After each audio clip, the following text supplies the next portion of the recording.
going on, folks? Painless.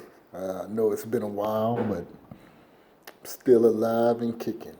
Um, I've just been sitting back, watching videos. As far as the YouTube thing, living my life, and with things are on the up and up for me. Obviously, I've been able to make a lot of connections. It's funny, man. I've been talking to a lot of people that I haven't talked to in years. And I've come to find that, a lot of these people that I know, that I've known, and many of you may know, I was in the military for a while. And I did my 8 years, got my GI Bill, got some skills, whatever have you. And it's refreshing to find those people and to converse with them and talk about the old days, but seeing how people have developed, how people have molded into the people that they are now, which will probably be, kind of how they are. It's good. It feels good. It feels good to mingle, to be out, to make meaningful connections, and that's what I've been doing, rekindling a lot of old relationships with both females and males. With these allegations of sexual harassment, and I've told you, many of you all know my position. I've said that straight men in America are a target. We are an enemy. Um, Good old fashioned men like myself who can also understand and recognize the changing times, who are not necessarily out here hating on the youth, but there to provide guidance that is everlasting, that doesn't change, that is constant. That's my role, because we were youth at one time, and I understand that you have to evolve while maintaining constant things that just do not change. Common sense. It doesn't change. As cliche as that may sound, nevertheless, it's true. I look at social media, and a lot of people now, I have this thing with social media. I say, man, they should have never gave some of you fools the internet. In fact, they need to take some of y'all's phones and throw them in the deepest, darkest abyss. And we hear a lot of times with social media, we hear about the thoughts and the IG thoughts and the Facebook booty models and all this stuff.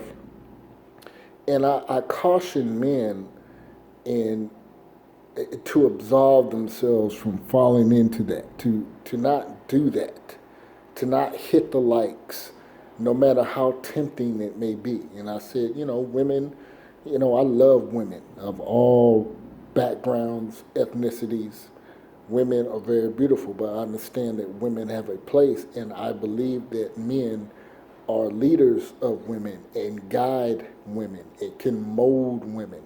You can take a female and mold her into whatever you want her to be, provided that you have your stuff together, provided that you are in a place that will allow that. you know. Talking about black women, and I've kind of surpassed that. Talking about black women and their ills and things like that, and I find that when you speak that way, and I've always been in a position of dominance in terms of having my shit together. That's why I was comfortable in speaking the way that I do. But I do recognize that there are a lot of brothers out here that speak from a level or position of inferiority when dealing with, or just dabbling in this black woman issue and some of her ills. And that's not where you want to be. And I've said this countless times, that you as a man, when you speak about what a woman should be doing, what a woman is not providing to you, what you think she should be providing to you, you need to have the upper hand. You can't be sitting in your mama's garage or basement or unemployed or having multiple children or not charismatic and talk shit about women and wondering, and where that stems from is because the women aren't feeling you.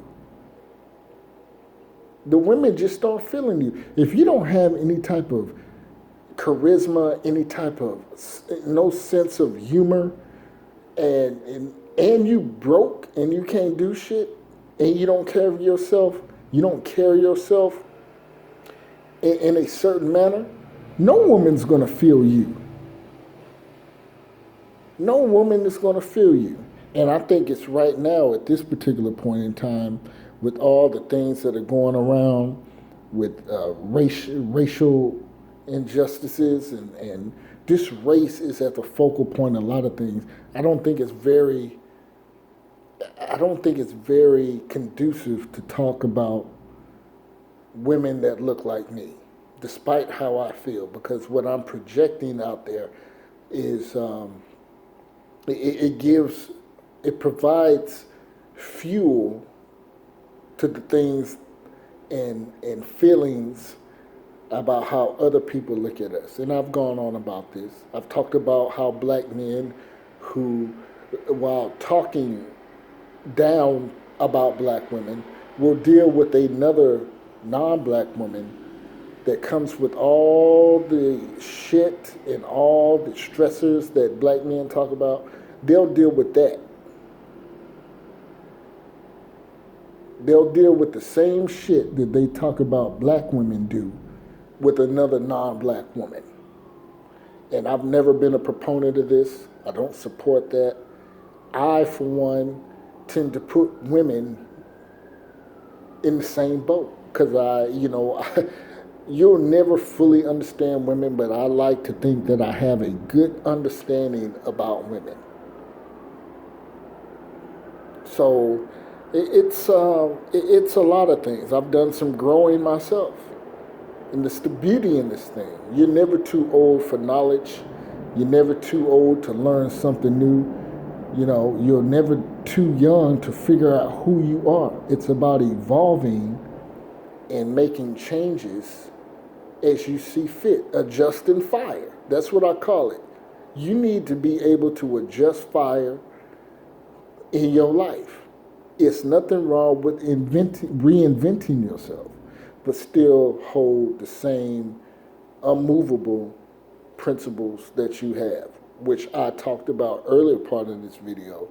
While I do support the youth, there's some things that are unmovable to me, things that I am staunch, that have worked for me, that I see have worked for me, that I have seen in others.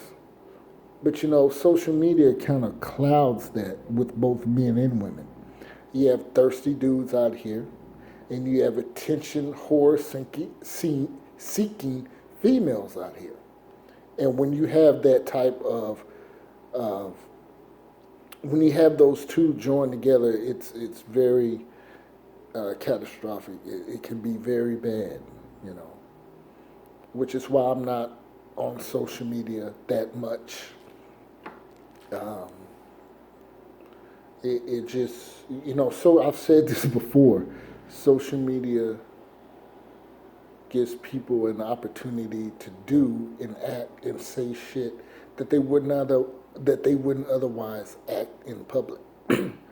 You have a lot of women on here that don't even have a pot to piss in or a window to throw it out of, make themselves seem glorious and wanting and attractive and something to go after, when deep down inside, they're miserable. They're miserable. And that, one of my homeboys, he calls it fake book. And that's exactly what it is, fake book. It is giving these people an apparatus to live in a way that is untrue. They It's fakery. But with these sexual harassment allegations, I've said this before that men in the workplace, especially if you work with a lot of women, as I do, the best thing to do is keep it professional. Don't be up all on the woman's desk, by her desk, gossiping, talking, trying to position yourself to do whatever the hell you think you're trying to do. You keep it professional. And what happens when you do that, women will do one of two things. They will be petty and maybe question or have some thought about your manhood, your sexuality in terms of preference, or, they'll leave you alone. And that's perfectly okay with me, because it all goes back to what I said earlier. When you have the upper hand, when you demonstrate that you don't need a woman, that you can cook, provide for yourself, you turn the tables. And I've said that I've been thinking about this. I've been thinking about this for a while, especially concerning black women. There are so many dusty brothers out here that don't have shit, that are doing contrary to what I say. I'm in a prime position to pull any woman that I want, for the most part. And it doesn't necessarily, it's just American men now. A lot of you all are soft hand, soft arm, man boob, out of shape, scary. You play video games all day. You don't, you get winded easy. I'm in especially being in my age, I'll be 39 next week. I'm in very good shape for my age. I think 39 I've never felt so good in my life. I'm funny. I'm witty. A lot of you guys, a lot of black men, you're not like that. You're easily swayed. You get mad very easily. You take rejection very hard. You complain a lot, and I'm totally opposite of that. But I still recognize the things that do plague us as black people. But that's not my conversation starter. Okay? And you got to get out your way, black men. And I've talked about how other women, non-black women, other ethnic groups of women, minority women, they get up in age and none of their men want them, and they use us as a last resort. And that happens, that's a fact. That happens all too often. And you gotta learn how to dip and dodge and recognize that type shit. Because women out here use men for sex too. You always hear men doing that. Women do that too. But be careful when you deal with women. Women love to, Peter and the wolf. They love to do shit and hide their hand. And that's the type of shit that, will get you in deep trouble. But you gotta study women. Women are meant to be led. And that doesn't, women that are listening, it's not a negative thing. Women will follow a man, an alpha man. And it doesn't mean how many niggas you beat up in the bar or the club. But when you can handle your shit and you have a certain level of confidence and you temper that with compassion, understanding, women will follow your ass off a cliff. And that's facts. So you brothers out here, and any of you guys, men in general that are, because you are in a shitty ass situation, and regardless of why you in that situation, you conjure up ways to belittle women, when in actuality you need to get your shit together. And I've talked about economics and women. Women want a guy that can provide. Hence why they take the dope dealer that is making 5 G's a week. While your ass is miserable, wondering why I should go for the thug. Well, women want financial stability. It's been like that since the old days, where whoever brought the biggest piece of fish or meat back to the village usually got the most ass. And you fast forward millions of years later, same concept. Okay, so I'm gonna end it on this note. Painless is doing great.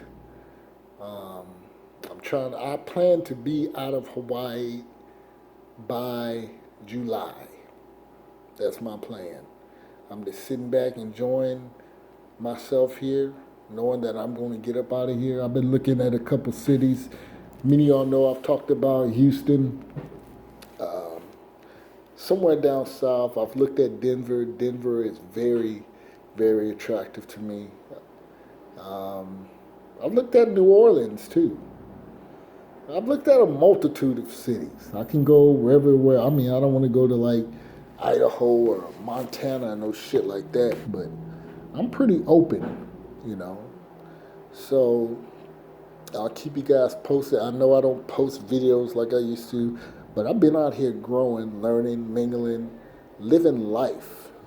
Like I said a moment ago, I haven't felt this great in years. It's very rejuvenating in the life that I lead.